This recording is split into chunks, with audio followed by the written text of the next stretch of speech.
जय Shri Krishna, Radhe Govind. Welcome back to Kanha Amrit. तो साल 2025 के माघ माह में लगने जा रहा है महाकुंभ का मेला। और देखो, महाकुंभ सिर्फ एक मेले तक ही सीमित नहीं है, बल्कि हमारे हिंदू धर्म का ये एक महापर्व होता है। आज इस वीडियो में आपको संपूर्ण जानकारी मिलने वाली है। महाकुंभ का ये मेला कहाँ लगने वाला है, इस बार कुंभ में क्या क्या चीजें विशेष है, शाही स्नान कब कब होगा, कुंभ मेले का क्या महत्व है, और अगर कुंभ के मेले में हम लोग स्नान करते हैं तो उससे हमारे आध्यात्मिक जीवन में कितनी प्रगति होती है। तो वीडियो को आप लोग एंड तक अवश्य ही देखिएगा, और अगर पसंद आता है तो अपने फैमिली मेंबर्स के साथ भी इस वीडियो को शेयर कीजिएगा।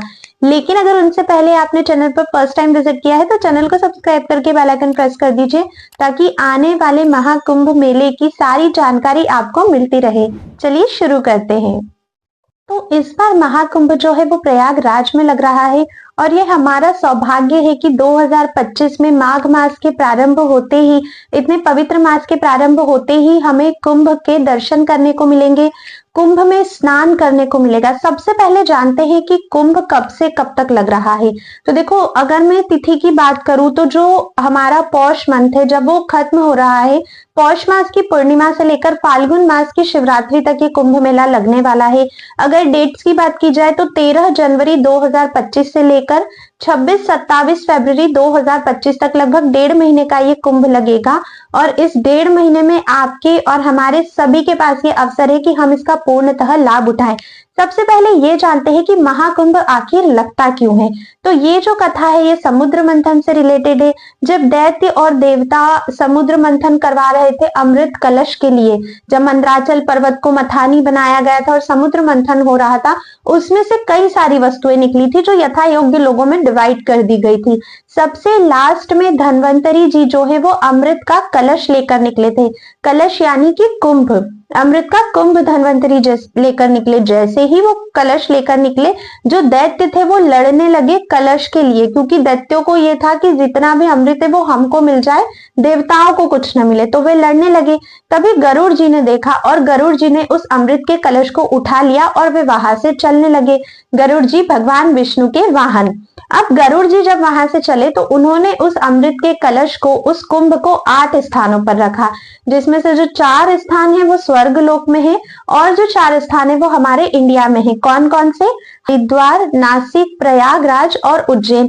जब गरुड़ जी ने इन 4 स्थानों पे अमृत के कलश को रखा तो उसमें से अमृत की बूंद भी गिरी। एक तो ये चारों ही स्थान अपने आप में पवित्र तीर्थ है, और फिर गरुड़ जी का अमृत का कलश रखना और अमृत की बूंद इन स्थानों पर गिरना इन स्थानों के महत्व को और अधिक बढ़ा देती है।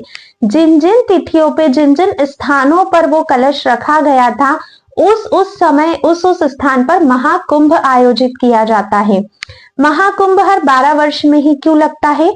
क्योंकि देवता और दैत्यों का जो युद्ध था वो 12 दिन तक चला था, और देवताओं के 12 दिन और हमारे 12 वर्ष बराबर होते हैं। इसीलिए जब वो तिथि रिपीट होती है, जब गरुड़ जी ने वो कलश जो है रखा था जिस भी स्थान पर, जब उसकी तिथि की पुनरावृत्ति होती है तब हर 12 साल में कुंभ लगाया जाता है। तो ये तो कथा थी कि कुंभ का मेला आखिर लगता क्यों है। कुंभ मेले का ना बहुत अधिक महत्व होता है। ये सिर्फ एक मेला ही नहीं होता है, कई सारे संत, तपस्वी, साधु, महात्मा, सभी लोग आते हैं जो वहां पर रहते हैं। जब तक कुंभ चलता है तब तक वहां पर रहते हैं, स्नान करते हैं, भजन करते हैं, साधना करते हैं। और जब हम जैसे जीव है, जब हम लोग अगर कुंभ मेले में जाकर उस पवित्र नदी में, उस पवित्र जल में स्नान करते हैं, तो जितने भी महान साधु थे उन सभी के स्नान से जो ऊर्जा उस जल में आई है, जो आध्यात्मिक जो चेतना उस जल में आई है, उस सभी का लाभ हमें मिलता है। कहते हैं पुराणों में कि जब महाकुंभ में कोई भी व्यक्ति स्नान करता है तो उसके अनेकों अनेकों जन्म के पाप नष्ट हो जाते हैं। ये महाकुंभ सिर्फ मेला नहीं, एक महापर्व है जिसका लाभ हम सभी को उठाना चाहिए। अब जानते हैं कि इस बार कुंभ में जो शाही स्नान है वो कब कब किया जाएगा। तो जो सबसे पहला शाही स्नान होगा वो होगा मकर संक्रांति के दिन, जो कि 14 जनवरी 2025 का दिन है। ये तो हम सभी जानते हैं कि मकर संक्रांति का दिन अपने आप में कितना विशेष होता है। इसी दिन से सूर्य देव जो है वो धनु राशि से निकलकर मकर राशि में प्रवेश करते हैं और तभी से उत्तरायण स्टार्ट हो जाता है। भीष्म पितामह ने भी जब अपनी देह त्याग का फैसला किया था तब उन्होंने भी उत्तरायण होने का वेट किया था। मकर संक्रांति अपने आप में बहुत विशेष है और इस दिन अगर आप लोग प्रयागराज के महाकुंभ में जाकर स्नान करते हैं, त्रिवेणी के उस संगम में अगर डुबकी लगाते हो तो इससे अच्छा तो कुछ भी नहीं हो सकता है। मकर संक्रांति के दिन किया गया दान आपको अक्षय पुण्य की प्राप्ति कराता है, तो इस दिन दान करना भी आपको नहीं भूलना चाहिए। दूसरा शाही स्नान जो है वो 29 जनवरी 2025 मौनी अमावस्या के दिन है।